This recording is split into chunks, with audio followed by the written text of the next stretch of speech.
Hola, ¿qué tal? ¿Cómo están? Gracias nuevamente por estar presentes en este canal. Continuamos con nuestra indagación en el Dhammapada, este texto de sabiduría budista que corresponde a ese primer giro de la rueda del Dharma, en donde la intención principal es reconocer que estamos sufriendo, reconocer que ese sufrimiento se da a partir de desarrollar el deseo como apego, el tener la buena noticia de que podemos dejar de sufrir si eliminamos esa causa de apego, y se nos da también la guía de cómo hacerlo. Es decir, las 4 nobles verdades son las que constituyen la base del primer giro de la rueda del Dharma y están expresadas de una manera muy puntual y con ejemplos en la vida diaria, con actitudes que debemos desarrollar en este texto del Dhammapada, del camino del Dharma. Recuerden que desde la visión budista, el Dharma se refiere a la enseñanza de los Budas. Entonces, vamos hoy a hablar del capítulo 12. Recuerden que hemos estado viendo cada uno de los capítulos, haciendo una selección de algunos versos para indagar. En este caso, el capítulo se llama Autocontrol y dice lo siguiente: si uno se aprecia a sí mismo, deberá protegerse bien. El hombre sabio permanece atento en cada una de las 3 vigilias.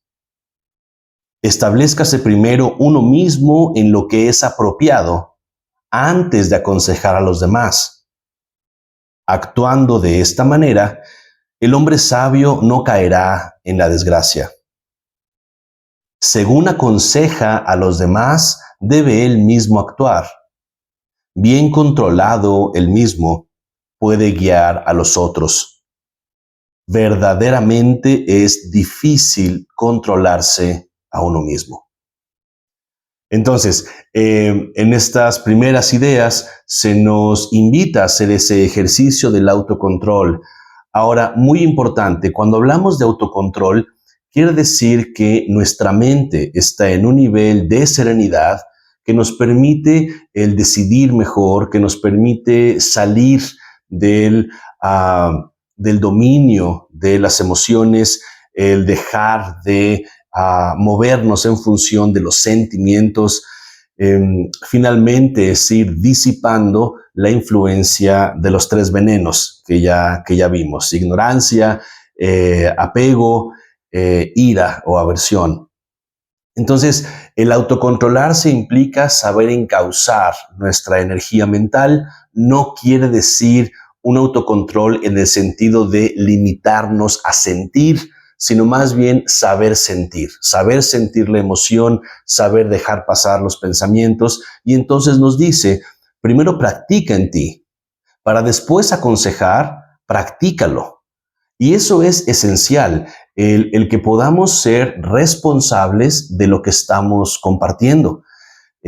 Si uno enseña una práctica meditativa, es porque uno practica la meditación, ¿sí? De pronto hay tales personas que quieran enseñar a partir de leer solamente un libro o de ir a un curso, pero realmente tenemos que seguir practicando de forma activa, entender cómo se van dando diferentes aspectos de la práctica, por ejemplo, de la meditación, para poder orientar. Estamos ahorita en un momento a nivel social en donde todo se convierte en algo que poseer, y se cree que poseyendo la información de un libro, de un curso, ya rápidamente podemos compartirlo. El Dhammapada nos alerta y nos dice, no, primero practícalo, haz ese movimiento de digerir la práctica y después comparte la enseñanza, pero primero a partir de tu experiencia, a partir de tu guía, ¿sí? Entonces tiene que ver con congruencia, tiene que ver con la capacidad de expresar tu práctica de manera sincera.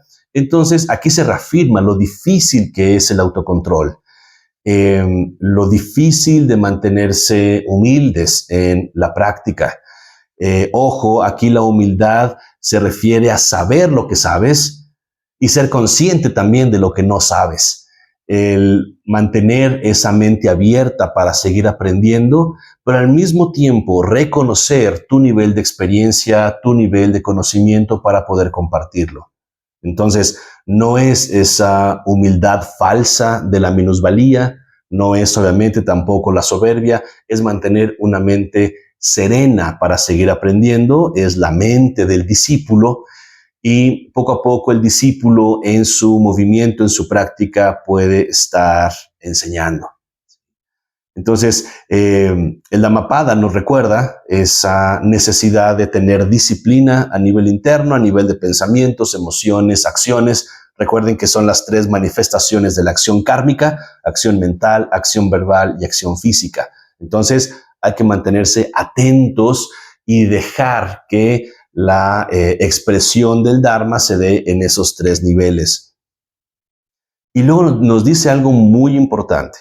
Dice, uno mismo es su propio refugio. ¿Qué otro refugio podría haber? Habiéndose controlado a uno mismo, se obtiene un refugio difícil de conseguir. ¿Qué implica esto? Implica un nivel de responsabilidad total.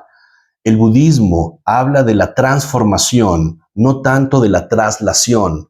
La traslación es dejar mi felicidad, mi seguridad, mi valía en manos de alguien más o de algo más. Es una visión mágica.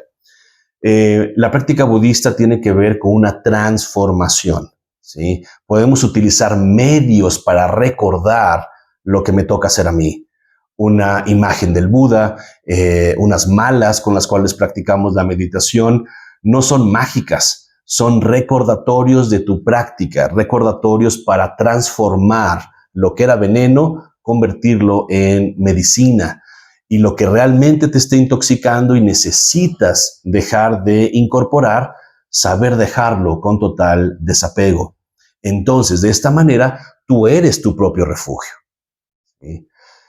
En el budismo, cuando ya uno lo practica de manera religiosa, que uno hace ya la toma de refugio en el Buda, el Dharma y el Sangha, es decir, en el maestro, la enseñanza y la comunidad de practicantes, uno pudiera pensar que el refugio es externo. Sin embargo, la idea de la práctica es que te des cuenta que en ti está el maestro, en ti está la enseñanza y en ti está la comunidad de practicantes, ¿sí? No es un yo que se infla, sino es una disolución del yo en la plena conciencia de unidad y de vacuidad.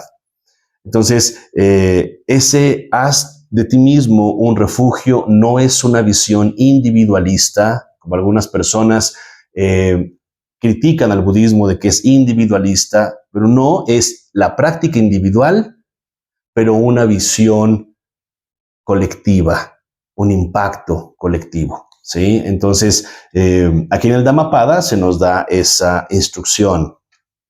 Y continúa en esta misma línea de responsabilidad diciendo, de fácil ejecución son las cosas nocivas y dañinas.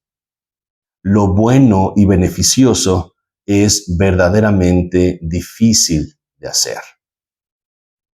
¿Por qué? Porque aquello que es nocivo y dañino se refiere a los impulsos egocéntricos, ¿sí? El impulso egocéntrico de tomar lo que quiero, sin importar que sea de otra persona, el impulso egocéntrico de hacer lo que yo quiero que suceda, el movimiento controlador, ¿sí?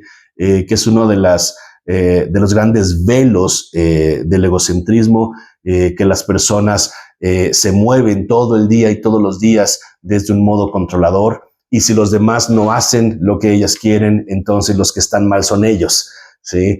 La crítica va hacia los otros en lugar de autoobservarse. Entonces, por eso se dice que es fácil, en el sentido que está impulsado por hábitos no virtuosos. Entonces, por inercia, por hábito, siguen actuando de manera egocéntrica. En una cultura donde se favorece el engaño, donde si engañas bien te conviertes en una persona inteligente, bueno, más bien te conviertes en una persona astuta, pero con muy poca inteligencia real y obviamente con cero inteligencia espiritual. Entonces, se reafirma esta dificultad, pero al mismo tiempo esta necesidad de autocontrolarse. Ante la inercia, colocar fuerza y a partir de esa fuerza implementar la sabiduría. Es una manera de interactuar con lo que en la filosofía Samkhya se llaman los tres gunas. Y luego nos dice, el ser humano confundido por su falta de visión desprecia las enseñanzas de los iluminados, los nobles y los rectos, y cultiva frutos que, como le sucede al Kashta, producen su propia destrucción. Es decir, ante la ignorancia espiritual, uno sigue plantando semillas de soberbia, de odio, de mentira, todo aquello que nos hace daño y obviamente nos comemos esos frutos. Entonces la ignorancia, la falta de visión espiritual hace que repitamos el modo de colocar esa semilla aflictiva y comerme el fruto. Entonces cuando uno dice, oye, ya me tropecé 10 veces con la misma piedra, pues es que en realidad hemos estado plantando 10 semillas de la misma naturaleza, ¿sí? Entonces, el problema no es de la piedra, el problema no es de la semilla, el problema es de la inconsciencia que nos lleva a sembrar esa semilla aflictiva. Por lo tanto, cierra este capítulo diciendo, por uno mismo se hace el mal y uno mismo se contamina. Por uno mismo se deja de hacer el mal y uno mismo se purifica. La pureza y la impureza dependen de uno mismo. Nadie puede purificar a otro. Y aquí subrayarlo 10 veces a nivel mental. La pureza y la impureza dependen de uno mismo. Nadie puede purificar a otro. Muy importante. Aquí el Dhammapada nos está impulsando a hacer ese refugio de uno mismo y no idolatrar absolutamente a nadie, no depender de nadie, ni siquiera del Buda. El Buda en los diferentes sutras reafirma que es necesario cuestionar, indagar, reflexionar lo que estudiamos con relación al Dharma. Y si a partir de ese ejercicio de estudio, de reflexión y meditación hay una convicción espiritual, seguirle. Pero si no, es mejor dejarlo. Entonces, no es generar una fe ciega, no es generar una noción de obediencia incondicional, sino que haya un verdadero reconocimiento de que lo que nos estamos comiendo, de que lo que estamos incorporando es una verdadera medicina. Pero no depender de alguien más. Hay una tendencia a nivel mundial de construir ídolos, de hacer ídolos, no únicamente de música, no únicamente de las diferentes manifestaciones artísticas, sino también de gurús, de líderes religiosos en donde se deposita una dependencia. Entonces, no confundir lo que es la militancia, el fanatismo hacia una persona o institución a lo que es un modo de guía, un modo de discípulo, ¿sí? El discípulo le tiene respeto, el discípulo reconoce el avance del maestro y por eso uno decide continuar bajo su enseñanza. Pero cuando se mueve hacia un fanatismo, entonces ya no importa tanto la enseñanza, importa la persona. Y si nos aferramos a la persona, entonces en lugar de haber transformación, hay traslación. Entonces, ninguna práctica filosófica y ninguna práctica en particular religiosa está exenta de que haya estos cultos a la personalidad. El Dhammapada nos está diciendo, por favor, tú sé tu propio refugio. En ti está la capacidad de purificarte o contaminarte. Desde la visión tradicional budista, cuando se habla de purificarte, que invitas, no sé, a algún maestro que purifique el espacio en el que estás, bien entendido, en realidad es tú purificas ese espacio, ¿sí? No es una persona ajena, eres tú quien se coloca en un modo de integridad que te da confianza, que te da fuerza, ¿sí? Entonces, es importante, guiados por el Dhammapada, el no dar un poder a algo externo. En este caso, por ejemplo, en el budismo, el Buda, Dharma y Sangha es algo interno, no es algo externo.